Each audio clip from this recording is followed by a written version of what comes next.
दोस्तों, जैसा कि आप सबको पता है कि हमारे प्रधानमंत्री यूरोप दौरे पर गए थे। अपनी यूरोप दौरे की यात्रा के दौरान उन्होंने 3 देशों का दौरा किया।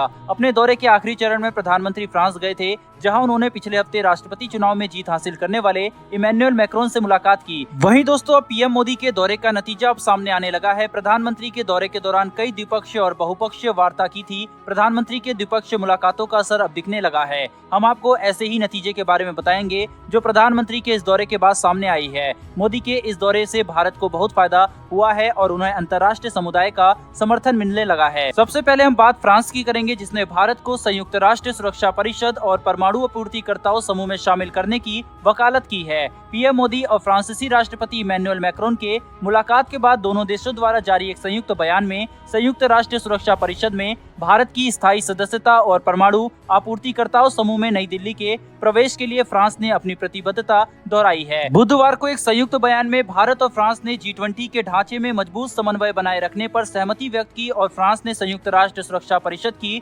स्थायी सदस्यता के साथ साथ परमाणु आपूर्तिकर्ताओं समूह NSG में सदस्यता के लिए भारत की वकालत करते हुए अपना दृढ़ समर्थन दोहराया। दोस्तों, आपको बता दें कि वर्तमान में UNSC में 5 स्थायी सदस्य और 10 गैर स्थायी सदस्य देश शामिल हैं, जिन्हें संयुक्त राष्ट्र की महासभा द्वारा 2 साल के कार्यकाल के लिए चुना जाता है। 5 स्थायी सदस्य देश रूस, ब्रिटेन, चीन, फ्रांस और संयुक्त राज्य अमेरिका है। इन देशों को ही P5 यानी परमानेंट 5 कहा जाता है। इन्हीं देशों के पास वीटो पावर की शक्ति भी मौजूद है, जो किसी भी मूल प्रस्ताव के खिलाफ इस्तेमाल कर सकते हैं। संयुक्त राष्ट्र सुरक्षा परिषद संयुक्त राष्ट्र का सबसे ताकतवर अंग है। इसका काम विश्व में शांति स्थापित करना है, जो ये कभी करता नहीं। क्योंकि हमने हाल ही में देखा कि कैसे रूस ने अपने वीटो पावर का इस्तेमाल करके यूक्रेन पर उसके हमले के खिलाफ लाए गए प्रस्तावों को खारिज करवा दिया। अगर एक देश भी अपने वीटो पावर का इस्तेमाल कर दे तो संयुक्त राष्ट्र सुरक्षा परिषद में शामिल 4 परमानेंट सदस्य और 10 अस्थायी सदस्य भी मिलकर उस प्रस्ताव को पारित नहीं करा सकते। अब इन्हीं खामियों को दूर करने के लिए संयुक्त राष्ट्र सुरक्षा परिषद की स्थायी सदस्यों की संख्या बढ़ाने की मांग बढ़ रही है। भारत संयुक्त राष्ट्र सुरक्षा परिषद में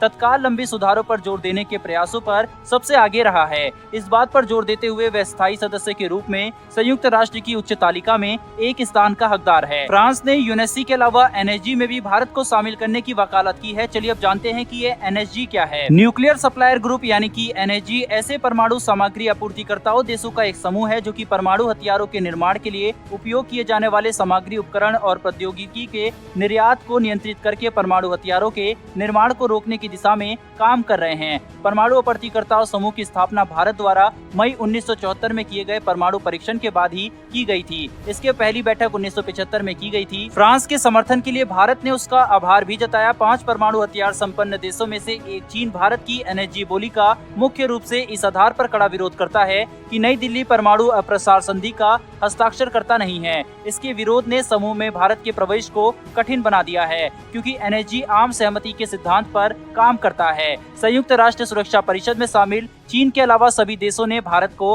वीटो पावर देने का समर्थन किया है। फ्रांस UN वगैरह में भारत का हमेशा सपोर्ट करता आया है। भारत और फ्रांस के बीच रक्षा संबंध भी हमेशा से मजबूत रहे हैं। भारत फ्रांस के बीच 1982 में 36 मिराज 2000 लड़ाकू जहाज का सौदा हुआ था। ये जहाज भारत पाकिस्तान करगिल युद्ध के दौरान बेहद कारगर साबित हुए थे। मिराज विमानों का 2011 में एक सौदे के तहत बड़ा अपग्रेडेशन भी किया गया था। इसके अलावा भारत ने 2005 में फ्रांस के साथ 6 स्कॉर्पियन पनडुब्बियों का $3 बिलियन में सौदा किया था, जिनका निर्माण और टेक्नोलॉजी ट्रांसफर से भारत के मझगांव डॉकयार्ड में हो रहा है। भारतीय वायुसेना ने 2015 में भी 36 डसॉल्ट राफेल लड़ाकू जहाजों का 7.8 बिलियन यूरो में सौदा पूरा किया था। इन विमानों की आपूर्ति भारतीय वायुसेना में होना भी शुरू हो गई है और भारतीय वायुसेना में 35 राफेल इंडक्ट भी किए जा चुके हैं। भारत और फ्रांस का न सिर्फ राजनीतिक बल्कि डिफेंस, ट्रेड, साइबर सिक्योरिटी और समुद्र में भी अच्छा तालमेल है। 2014 में भारत में नरेंद्र मोदी और 17 में इमैनुअल मैक्रोन की सत्ता में आने के बाद भारत और फ्रांस के रिश्ते और मजबूत हुए हैं। 17 में सत्ता में आने के बाद 2018 में फ्रांस के नए राष्ट्रपति इमैनुअल मैक्रोन अपने पहले विदेशी दौरे के तौर पर